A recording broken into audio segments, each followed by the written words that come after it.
Namaste. Good evening, everybody. Welcome to our Anamkara meditation program with all my heart and with all my love. Welcome to our program this evening. So here we are, and in this unitive space of consciousness. Consciousness doesn't know differences really. On the highest level, that's unity consciousness. That's really what all our practices are about, opening the direct experience to. Metaphorically, that's described as opening that singular eye of wisdom. Singular because it sees unity, one. The ordinary eyes see diversity. They see disunity everywhere. So our practices and our intentions are to move sort of beyond the mind and the ordinary senses and ways of perceiving, to know the one, to know the infinite that unites us all. That we can then experience that unity moment by moment, as well as the diversity. So it's both, it's additive. So we come together and do the practices and contemplate the teachings on this, to transform the mind, to empower the mind and the body, to live in accord with that, to know that, to be informed by that. And so that both we're getting free of the pain and suffering caused by only being able to see otherness, disunity, so we can then also share that with all beings, that we can then work towards being able to set all beings free from suffering. And we don't have to wait until we're in that enlightened state. There's a lot we can do to help people suffering in the world now. And that's actually a significant part of the practices, is selfless service. Because part of what we're addressing in the meditative mystical paradigm is that we get locked into being identified with our individuality, with all the things that we have as a history, the narrative of our lives, experiences, all that stuff. That's what comprises the ego mind. And it keeps seeking to reinforce itself, to avoid this, to go after that, what the Buddhist tradition would call the three poisons: attraction, aversion, and ignorance.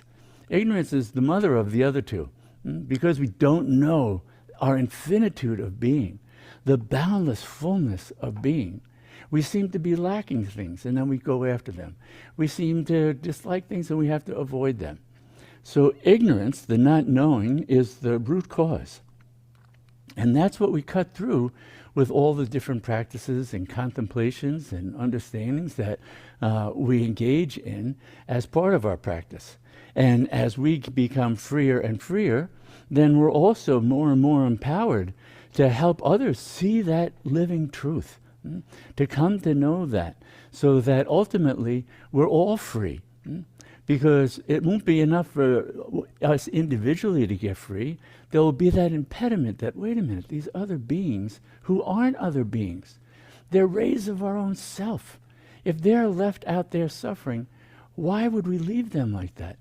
So out of the compassion for our own self, actually, because our own self encompasses all beings, all creation. We want it freed from suffering. So that's part of our intention, right? When we sit to meditate, when we sit to do practices, we start out with this selfless intent to get free for the benefit of all beings, to know that highest wisdom, to know that there's this boundless reservoir of love, compassion, wisdom, and grace that is our very nature, that we can give to the world and never be diminished. Because it's infinite. To know that, we do the practices, we do the contemplations, we do meditation, we make use of mantra. Because these are all practices that have, for literally thousands of years, empowered people to get free of the confines of the ordinary mind. That's what we're endeavoring to do. And as a part of that, we're going to be offering a course that's going to start in September, and it went out in today's e-newsletter, if you've seen that, or look for that if you haven't.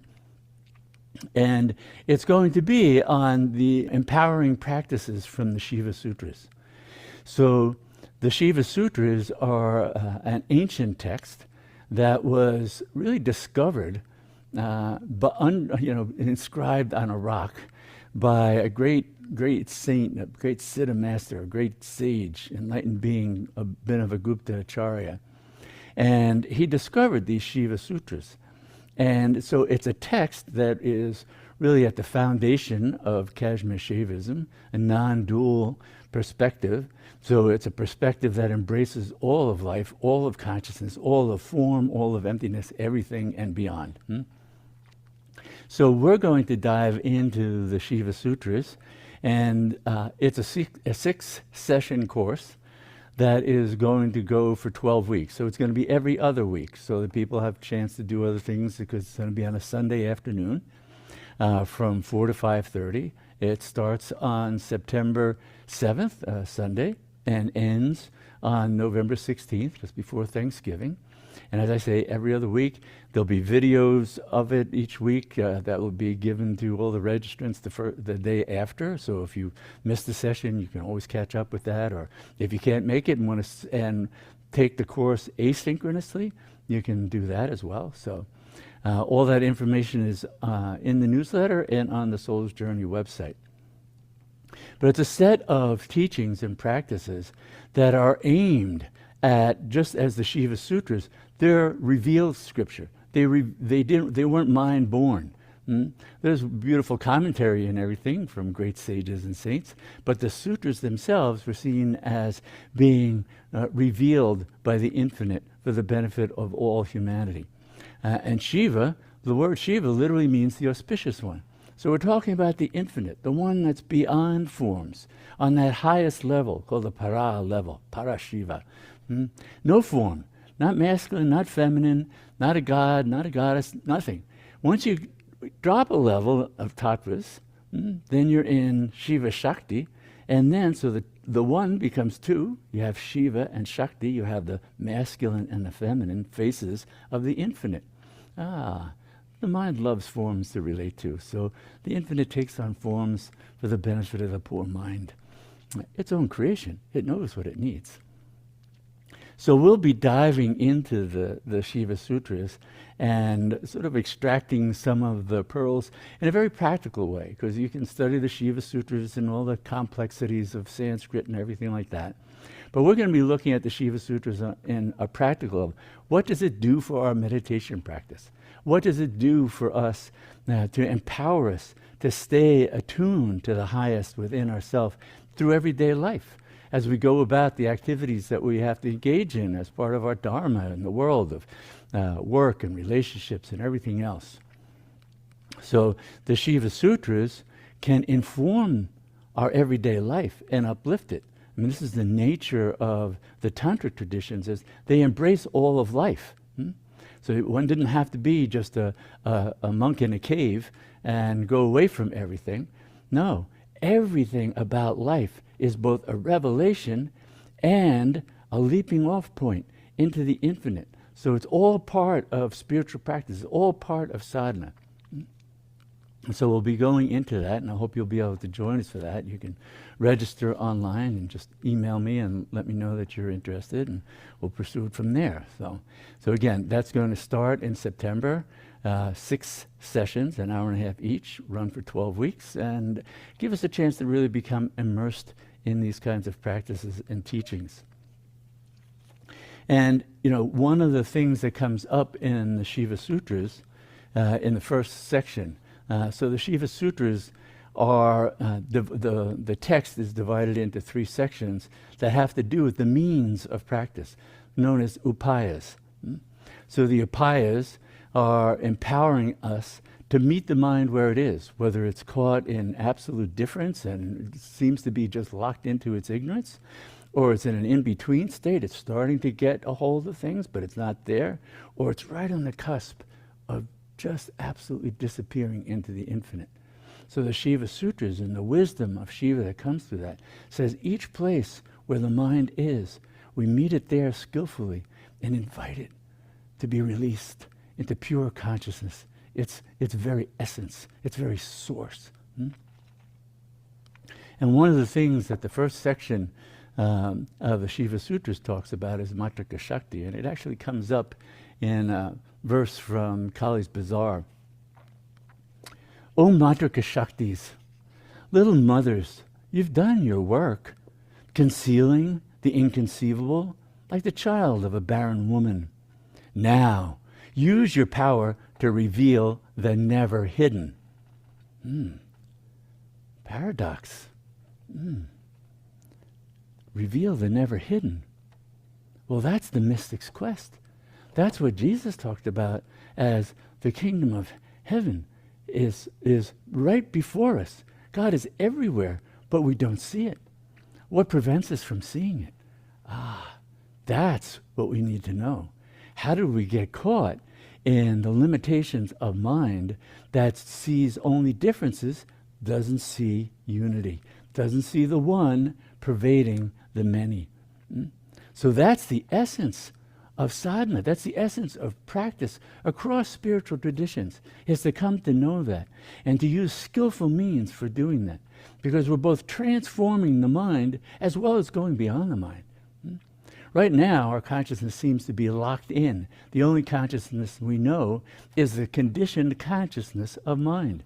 The only consciousness we know is the consciousness bound by limitations of mind, thoughts, feelings, memories, sensations, our history, all that stuff. Well, it's less than a speck of the truth of who you are.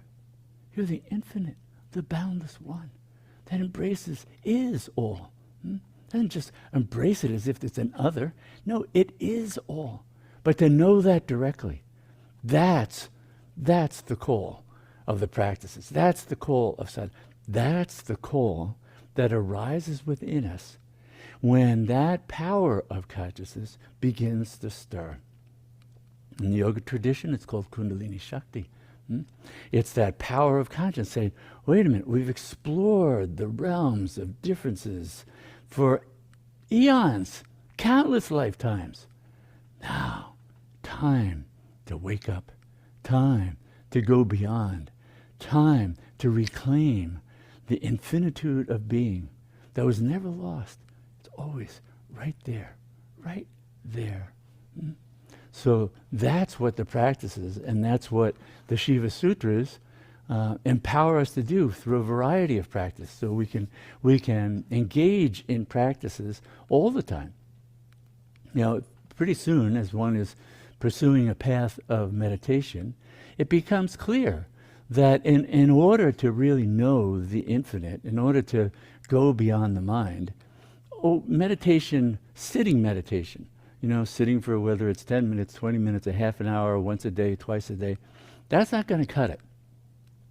Because the rest of the time, we may be practicing very skillfully during that X number of minutes of time in our sitting meditation practice, but what's the mind doing all the rest of the time? It's practicing going the opposite direction. Meditation is taking us one direction, then we come out of meditation, and immediately we go the other direction. It's kind of dragged along by the mind. The mind keeps saying, oh, you're not the infinite, you're just this person. Oh, you're not this, you're just that feeling. Oh, you're this. And our experience of life, again, just becomes clouded by all the content of mind. So the practices that we begin to engage in more and more throughout the day, they empower us to remain aware and to expand that awareness, so that our entire life becomes divinized. We begin to know that it's every moment is sacred. Every moment is the unfolding of the divine in all its glory. To know that, we do these practices. And that's what then takes us beyond the ordinary mind, so that we can truly know that. Now, one of the things that was also in the e-newsletter today was a short video from a course we did a little while ago. And I was telling in that course a story from ancient Hindu tradition about King Janaka, a great enlightened being. Well, this is another story about King Janaka. So King Janaka, like in the other story, where a monk comes and wants to know, how can a king living in the lap of luxury be enlightened. I mean, let's face it, he's got all these luxuries. And the monk shows up and sees, the king has one foot being massaged by one of his beautiful wives, and his other foot is in the fire, in a brazier. And so the monk gets it, right? And sees that the state that we're aiming at transcends the pairs of opposites, attraction and inversion in their most flagrant forms. That was that story. This is another story. So again, King Janaka is in his court, and a young Swami comes to him and wants to know, how can he maintain that state that the king has? He wants to know, how do you stay immersed in that? So the king goes, well, come back tomorrow. And so the monk leaves, comes back the next day. Now the king has arranged for a wonderful festival to be going on throughout the city. All kinds of juggling acts and performers, luscious things to eat, dances being done, fragrant foods being cooked. It's the whole city is lit up with this festival. And the monk comes and goes, he's wondering, what is this about? And he goes into the court of King Janaka, and he says, well, I came to understand. How do you maintain your state?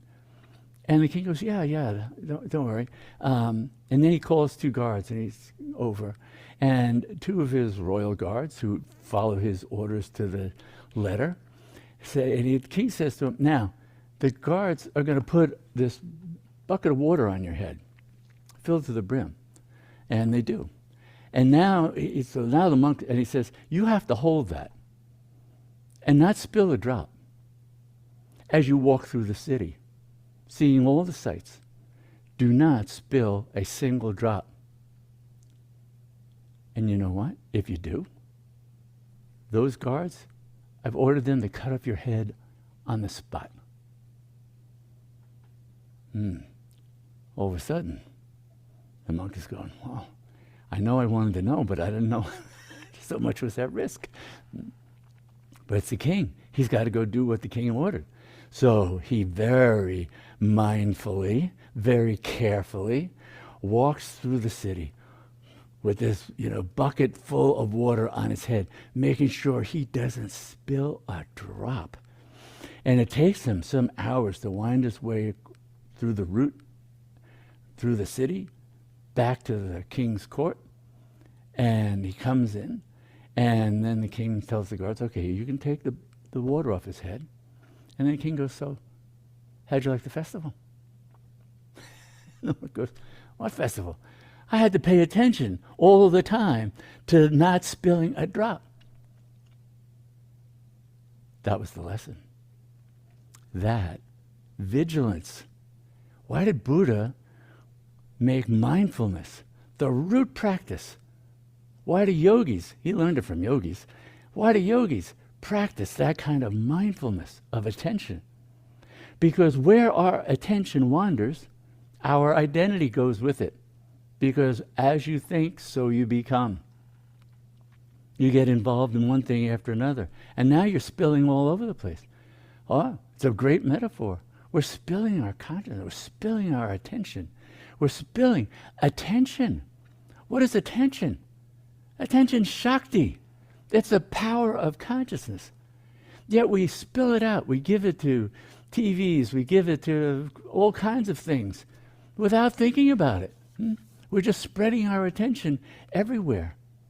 It's the most valuable commodity there is, attention. Everything depends on attention. Our very life depends on attention. So attention, attention, attention, that becomes key to all the practices. How do we develop that unwavering attention? That then also becomes a relaxed, unwavering attention. That poor monk was clinging to his attention, worried that he could lose his life if he lost his attention. Now that's the way it starts. We focus with that kind of intent. But then as we are developing over time the container for our attention, the inner discipline, so that as the threads of attention start to wander off, we automatically are weaving them back in, always weaving our mind, our awareness, our attention back to the source. That's what we do. That's what empowers us. That's what develops steady attention. That's what lays the groundwork for steady wisdom. To be able to know the infinite as yourself in all times and all places. Not be distracted by the otherness that others seem to be lost in. Now we see them as ourself. And we see the unfolding of the infinite everywhere, in everyone. That's what it is. So the practices are empowering us, and they are expanding our capacities for attention, for focus, for the flow of focus, for the effortlessness of focus to be sustained, so that we can become, like Shiva, like the Shiva Nataraj, Shiva the dancer, delighting in the dance. So he's another symbol of what that level of attainment is when we can dance with delight, with all of creation as our own self, and not getting lost in the vagaries and contracted states of mind. This is what unfolds through practice. This is what we're invited to do over and over again. So when we're making use of mantra, like we make use of Om Namah Shivaya, Om Namah Shivaya, that is a throb of the auspicious one directly residing within you. That throb is already vibrating within you. So this ancient mantra, not mind-born, was first heard by sages, rishis, going into meditation, discovering that. And discovering as you become immersed in it, it unfolds the fullness of that power of consciousness that takes us beyond the mind, that clears the vision, clears the sense of limitation and bondage, so that we can see what's never been hidden. That's what's being revealed. The Matrika Shaktis, that Matrika Shakti means little mothers. Those are the little words that make us feel contracted. Oh, I'm just a man. Oh, I'm happy. Oh, I'm sad. All those words are giving birth to the consciousness and the experience of that reality. So the Matrika Shaktis, they all get absorbed back into the source, Shakti herself. Om Namah Shivaya, Om Namah Shivaya. So that when we're chanting, when we're meditating, when we're repeating mantra through the day, we're taking all those threads of attention, all those thoughts, and just allowing them to dissolve back into this living flame of energy, of power, of consciousness, of the light of consciousness that frees bound forms. Shakti is the power of revelation and transformation. So it reveals the nature of these things and transforms them by releasing them back into source. And with that, our consciousness can be reunited with the infinitude of being. That's what we're invited to know. So when we're doing something like, we'll be chanting Om Namah Shivaya in a few minutes, remember that Om Namah Shivaya. That's a throb of your own divine self. That is pure consciousness. It has a meaning. The meaning is the least important thing. Om is beyond meaning. Om is the infinite giving birth through sound, through vibration. Even before it takes physical form as sound, the throb, the spanda, the energy throbbing. That's the source of Om. Namah Shivaya. I bow to the auspicious one.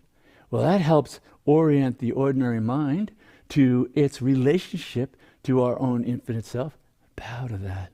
Om mind, bow to your source.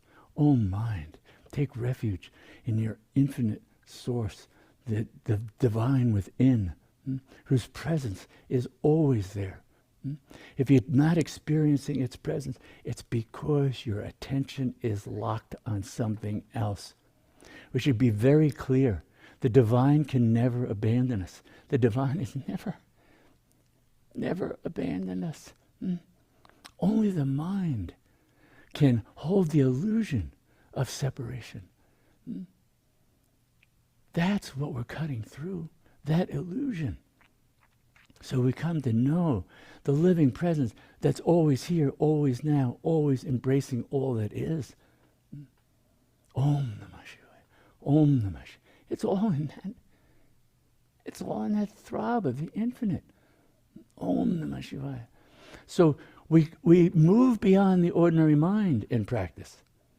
The ordinary mind approaches practice with its own limitations. Oh, it's just mantras. Oh, it's just words. Oh, it doesn't do this. It doesn't have that. That's all ordinary mind. We stay with that, then we're just staying with the ordinary mind. Mantra is a divine gift saying, here, take this. You're drowning. Here's a life preserver. Grab a hold of it, and the divine will reel you in, set you free. That's its whole purpose. Om Namah Shivaya, Om Namah Shivaya, Om Namah Shivaya. So we become absorbed in that. Then, as we sit and meditate, again, it's just always Om Namah Shivaya, Om Namah Shivaya. With the awareness, I am the auspicious one. I am the mantra. I'm the repeater of the mantra. I'm the source of mantra. There's only one here. That's all there is. Only the one. Only the one. Delighting in appearing as a mantra, as a source, as a repeater. Oh, but they're only one. Can't fool me. They're only one. That's the attitude that we practice with. That helps, again, cut through the illusion of the mind that's always seeing otherness, separation, difference. So we're cutting through that by attitude, by practice, by absorption. Then, as mantra becomes throbbing within us, we start to notice it's just going on. We don't have to willfully do it. We're not doing mantra. Mantra is repeating itself. We're listening to the continuous throb of Om Namah Shivaya, Om Namah Shivaya, Om Namah Shivaya, with the awareness of I am that. Then even Om Namah Shivaya dissolves. Even the form of mantra, this sublime, divine form, will dissolve in just the awareness of I am that. The Hamsa awareness. Hamsa, I am that. I am all that. I am all that is. Hamsa. The awareness of that. Not even the words of that, the awareness of that. That's the fruit of mantra. That's the source of mantra. So we're heading into that sublime awareness where we just sit in the field of knowing. This luminous, self-luminous field of awareness that knows it is all that is, all that appears. Doesn't matter if a thought appears. It appears and the infinite looks at it with delight as it's a throb of its own self. There's nothing outside the self. So when it looks at everything, all it sees is itself. Well, that was the vision of the great mystic St. John of the Cross, saying when he had an experience that was given to him in prayer, that he was able to see through God's eyes. He said, why didn't the church tell us? All God sees is himself. One. That's it. One. All there is. One. Om Namah Shivaya. Om Namah Shivaya. I bow to that one. I am that one. You do it with that awareness, because you are that. Tatvam asi. Thou art that. One of the great Mahavakyas, the great statements from the ancient Upanishads. Thou art that. Never be mistaken. To identify with anything limited is to abandon first, I am. We abandon our infinitude to inhabit what it is to be finite. We've done that for countless lifetimes. And now it's time to rejoin the infinitude of being, even while being able to perceive the multifaceted nature of this level of reality without being bound by it, without being caught in it, without seeing it as anything other than the expression of your own infinite creativity, delighting in taking on all forms born of the mother, the great mother, the mother of even the little mothers, Matrika Shaktis, comes from Shakti, the great mother, Ma Kali. So you can see how this is all woven together. And we are the threads of that sublime cloth, waking up to knowing we're the whole cloth and all the threads. Om Namah Shivaya, Om Namah Shivaya, Om Namah Shivaya. That's all there is. That's all there ever was. So we come home to that.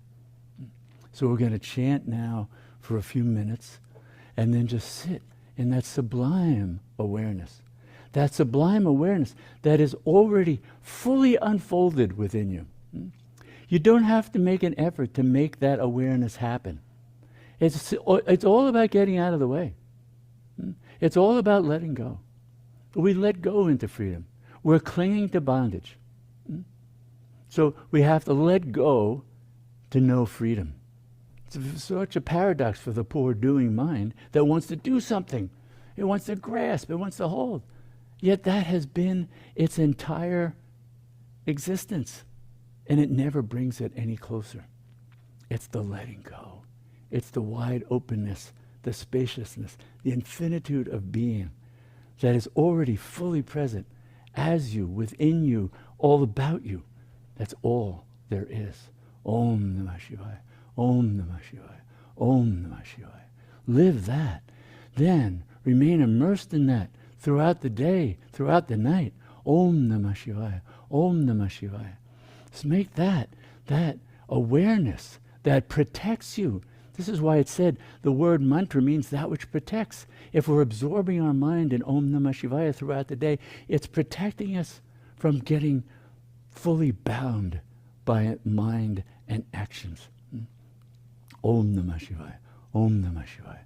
The one who watches and sees it all from a place of boundless compassion, love, wisdom, and joy. That's your root nature. Om Namah Shivaya. So we'll chant now for a few minutes and then just sit in that. Om Namah Shivaya.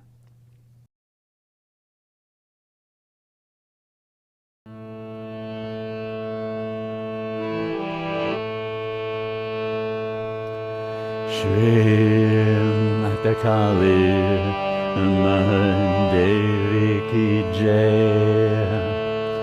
Om Namah Shivaya. Om Namah Shivaya. Om Namah Shivaya.